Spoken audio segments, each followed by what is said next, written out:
आज हम बात करेंगे एक नए विषय पर जिसका नाम है सहसंबंध।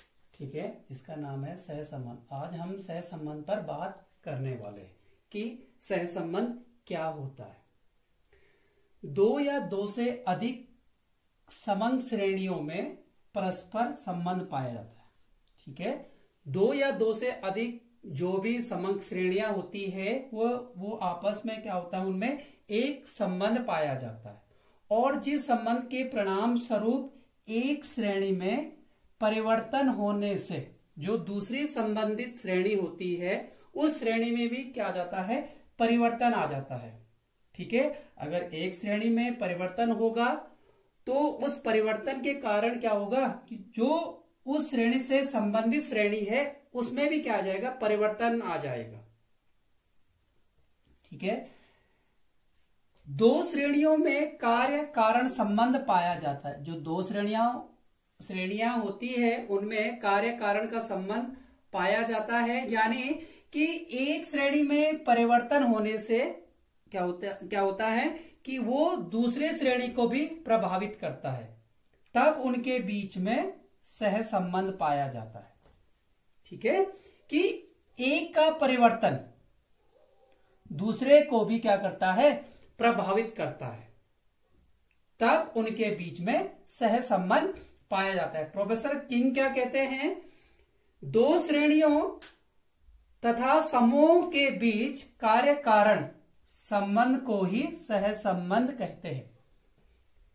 दो श्रेणियों तथा समूह के बीच कार्य कारण संबंध को ही सह संबंध कहते हैं। यानी जब एक श्रेणी में क्या होता है, परिवर्तन होता है तो वो दूसरी श्रेणी को भी क्या करती है, प्रभावित करती है। ठीक है, यही वो कह रहे हैं। अब सहसंबंध की विशेषताएं। सहसंबंध दो या दो से अधिक चरों के बीच पारस्परिक संबंध को बताता है। जो सहसंबंध होता है वो दो या दो से अधिक चरों के बीच जो पारस्परिक संबंध होता है उस संबंध को बताता है। सहसंबंध दो या दो से अधिक चरों के बीच पारस्परिक संबंध की मात्रा को भी बताता है। ठीक है, पारस्परिक संबंध को तो बताता ही है, साथ ही क्या करता है, पारस्परिक संबंध की मात्रा को भी बताता है।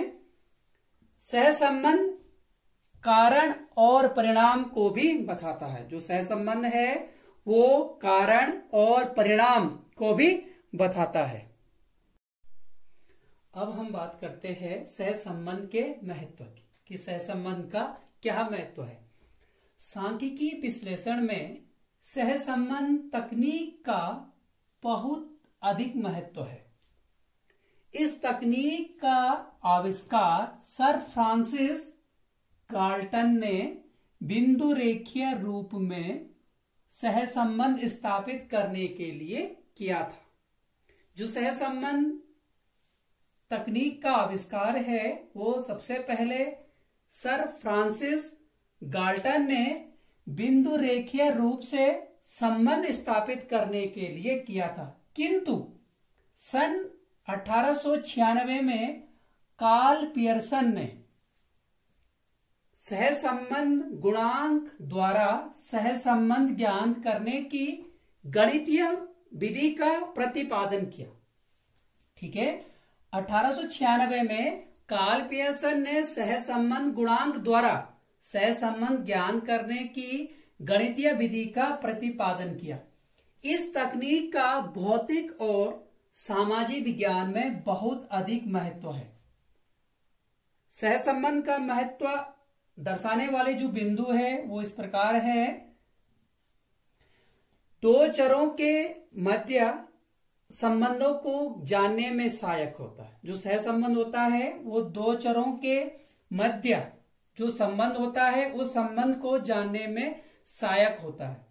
ठीक है, और शोध तथा ज्ञान के नए क्षेत्रों की खोज में भी सहायक होता है।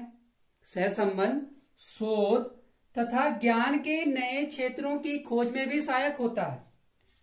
तीसरा, व्यावसायिक निर्णय लेने में भी सहायक होता है। चौथा, सहसंबंध आर्थिक व्यवहारों को समझने में भी सहायक होता है। अब बात करते हैं सहसंबंध के प्रकारों की कि सहसंबंध कितने प्रकार के होते हैं। तो सहसंबंध 3 प्रकार के होते हैं, धनात्मक तथा ऋणात्मक सहसंबंध, रेखीय तथा वक्र रेखीय सहसंबंध और सरल बहुगुणी और आंशिक सहसंबंध। ये 3 प्रकार के सहसंबंध होते हैं। तो पहला सहसंबंध है धनात्मक तथा ऋणात्मक सहसंबंध।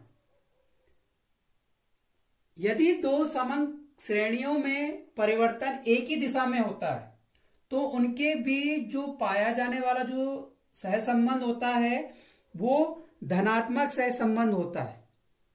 ठीक है, यानी एक श्रेणी में वृद्धि होने से दूसरी श्रेणी में भी वृद्धि होती है, या एक श्रेणी में कमी होने से दूसरी श्रेणी में भी कमी होती है, तो उनके बीच में धनात्मक सहसंबंध पाया जाता है।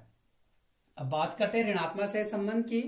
जब 2 समान श्रेणियों में परिवर्तन एक दिशा में न होकर विपरीत दिशा में होते हैं या अलग अलग दिशा में होते हैं तो उनके बीच जो सहसंबंध पाया जाता है वो ऋणात्मक सहसंबंध पाया जाता है। यानी अगर एक चर में वृद्धि होगी तो दूसरे चर में क्या होगी, कमी होगी, और अगर दूसरे चर में वृद्धि होगी तो पहले वाले चर में कमी होगी। ठीक है, तो और उनके बीच में जो सहसंबंध पाया जाएगा वो ऋणात्मक सहसंबंध पाया जाएगा। अब बात करते हैं रेखीय व वक्र रेखीय सहसंबंध की। यदि 2 समान श्रेणियों में परिवर्तन का अनुपात स्थिर होता है, ठीक है, यदि 2 समान श्रेणियां हैं और उनमें जो परिवर्तन का अनुपात है वो क्या है, स्थिर है, तो उसे हम कहेंगे रेखीय सहसंबंध। ठीक है, और जब 2 समान श्रेणियों में परिवर्तनों का अनुपात परिवर्तनशील होता है। ठीक है, जब क्या होता है, 2 समान श्रेणियों में जो परिवर्तनों का अनुपात होता है वो परिवर्तनशील होता है, तो उसे हम कहेंगे वक्र रेखीय सहसंबंध। अब बात करते हैं सरल बहुगुणी और आंशिक सहसंबंध की। तो सबसे पहले बात करते हैं सरल सहसंबंध क्या होता है। 2 चर मूल्यों के बीच पाया जाने वाला सहसंबंध। ठीक है, 2 चर मूल्यों के बीच पाया जाने वाला जो सहसंबंध होता है उसे कहते हैं सरल सहसंबंध। अब बात करते हैं बहुगुणी सहसंबंध की। तो बहुगुणी सहसंबंध क्या होता है कि जब स्वतंत्र चर मूल्य 2 या 2 से अधिक होते हैं, ठीक है, और इसमें एक आश्रित चर मूल्य केवल एक ही होता है, और इसमें जो आश्रित चर मूल्य होता है वो क्या होता है, केवल एक ही होता है, तब उसे बहुगुणी सहसंबंध कहते हैं। अब बात करते हैं आंशिक सहसंबंध।